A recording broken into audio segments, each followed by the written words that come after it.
بنی اسرائیل کے 99 افراد کے قاتل کی توبہ کا واقعہ۔ بسم اللہ الرحمن الرحیم۔ محترم ناظرین السلام علیکم۔ بخاری و مسلم میں بنی اسرائیل کے ایک قاتل کا واقعہ نقل کیا گیا ہے۔ حضور اکرم صلی اللہ علیہ وآلہ وسلم نے اللہ کے ہاں توبہ کی قبولیت سے متعلق صحابہ کرام کے سامنے بنی اسرائیل کے ایک قاتل کا نہایت خوبصورت اور ایمان افروز واقعہ بیان فرمایا کہ بنی اسرائیل میں ایک شخص چوری، ڈاکیتی اور قتل میں بہت مشہور تھا اور نہایت معمولی سی بات پر قتل کر دیتا تھا۔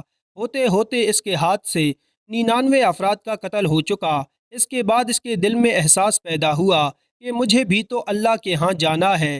چنانچہ یہ فکر بڑھتا رہا اور لوگوں سے معلومات کرتے ہوئے سرگردہ پھرنے لگا کہ کیا میری توبہ قبول ہو سکتی ہے یا نہیں۔ کسی عالم شخص سے ملاقات کی فکر ہوئی کہ معلوم کیا جائے کہ ایسے شخص کی توبہ قبول ہو سکتی ہے یا نہیں۔ اسی حوالے سے لوگوں نے ایک عابد شخص کے پاس جانے کا مشورہ دیا۔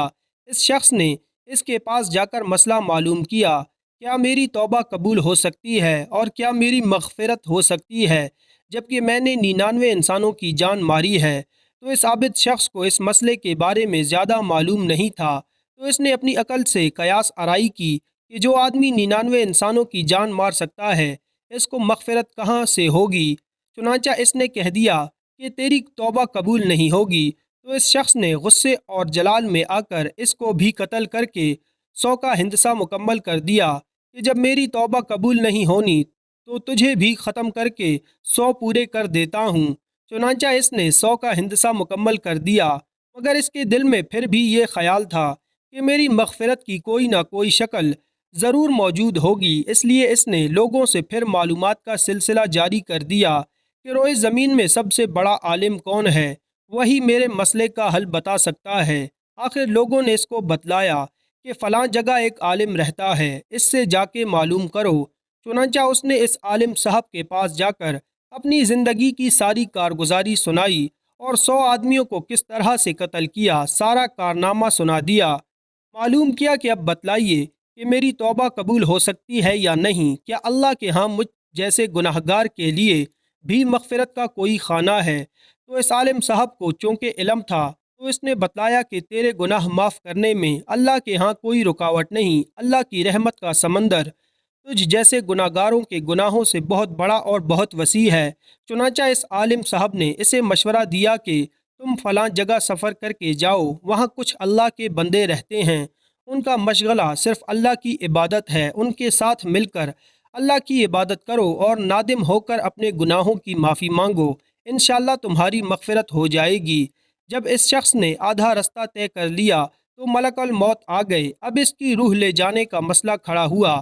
آسمانوں سے رحمت کے فرشتے بھی آئے اور عذاب کے بھی رحمت کے فرشتے کہنے لگے اس کی روح لے جانے کا حق ہم کو ہے، اس لیے کہ یہ سچے دل سے تائب ہو کر عبادت کے لیے جا رہا ہے۔ عذاب کے فرشتے کہنے لگے اس کی روح لے جانے کا حق ہم کو ہے، اسی لیے کہ اس شخص نے کبھی کوئی نیکی کا کام ہی نہیں کیا۔ اسی دوران آسمانوں سے ایک فرشتہ آیا۔ بعض روایات سے معلوم ہوتا ہے کہ یہ آنے والا فرشتہ حضرت جبرائیل امین تھے۔ چنانچہ اس فرشتے نے تشریف لا کر ان دونوں طرح کے فرشتوں کے درمیان یہ فیصلہ طے کیا کہ دونوں طرف کی مسافت ناپ کر کے دیکھ لو، جہاں سے آ رہا ہے اس کی مسافت قریب ہے یا جہاں جا رہا ہے وہاں کی مسافت، لہٰذا جہاں کی مسافت قریب ہو اس شخص کو وہاں والوں میں شمار کر دیا جائے۔ چنانچہ دونوں طرف کی زمین ناپ کر دیکھی گئی تو جہاں جا رہا تھا وہاں کی مسافت جہاں سے آ رہا تھا اس کے مقابلے میں صرف ایک بالشت قریب ہے۔ چنانچہ فیصلہ ہوا کہ مقامی جگہ سے مقام عبادت صرف ایک بالشت قریب ہے، اسی لیے رحمت کے فرشتوں کو اس کو لے جانے کا حق حاصل ہوا۔ چنانچہ اللہ تعالیٰ کی طرف سے اس کی مغفرت کا اعلان ہو گیا۔ ایک روایت میں آتا ہے کہ قتادہ رضی اللہ تعالی عنہ فرماتے ہیں، حسن رضی اللہ تعالی عنہ نے فرمایا کہ ہم سے یہ ذکر کیا گیا ہے کہ اس شخص کے پاس جب ملک الموت آیا تو وہ شخص سینے کے بل اس سرزمین کی طرف گھسیٹتا چلا گیا۔ حدیث قدسی میں آتا ہے کہ میں نے اپنے بندے کے ساتھ اس کے گمان کے مطابق میں اپنے بندے کے ساتھ اس کے گمان کے مطابق ہوتا ہوں اور وہ جہاں بھی یاد کرے میں اس کے ساتھ ہوتا ہوں۔ باخدا اللہ تعالیٰ اپنے بندے کی توبہ سے اس سے زیادہ خوش ہوتا ہے جتنی خوشی تم میں سے کسی ایسے شخص کو ہوتی ہے جس کا جانور بیابان میں گم ہو کر پھر اسے مل جائے، اور جو شخص ایک بالشت میری طرف آتا ہے میں ایک ہاتھ اس کے قریب ہو جاتا ہوں، اور جو شخص ایک ہاتھ میرے قریب آتا ہے میں اس کے ایک باہ یعنی پھیلائے ہوئے دونوں ہاتھوں کے درمیان کی مسافت کے قریب جاتا ہوں، اور جب وہ میری طرف چل کر آتا ہے تو میں اس کی طرف دوڑ کر آتا ہوں۔ انسان جب بھی سچے دل کے ساتھ توبہ کرے گا تو اللہ تعالیٰ ضرور قبول فرمائے گا۔ انشاءاللہ یہ واقعہ خصوصاً ان حضرات کے لیے حوصلہ افزائی اور معاونت کا سبب ہے جو کہ بڑے بڑے گناہ کر کے اب مایوسی کی زندگی گزار رہے ہیں، کیونکہ شیطان انہیں مایوس کرتا ہے۔ بہرحال گناہگار کو شیطان کی باتوں میں آ کر مایوس نہیں ہونا چاہیے، بلکہ اللہ کی رحمت سے اچھی امید رکھ کر سچی توبہ کے ذریعے اپنے آپ کو پاک و صاف کر لینا چاہیے۔ اللہ تعالی ہم سب کو عمل کرنے کی توفیق عطا فرمائے، آمین۔ ملتے ہیں، امید کرتا ہوں کہ آپ کو ہماری ویڈیو اچھی لگی ہوگی۔ اگر آپ کو ہماری ویڈیو اچھی لگی ہے تو ہماری ویڈیو کو لائک کریں اور مزید ایسی ویڈیو کو دیکھنے کے لیے ہمارے چینل کو بھی سبسکرائب کریں۔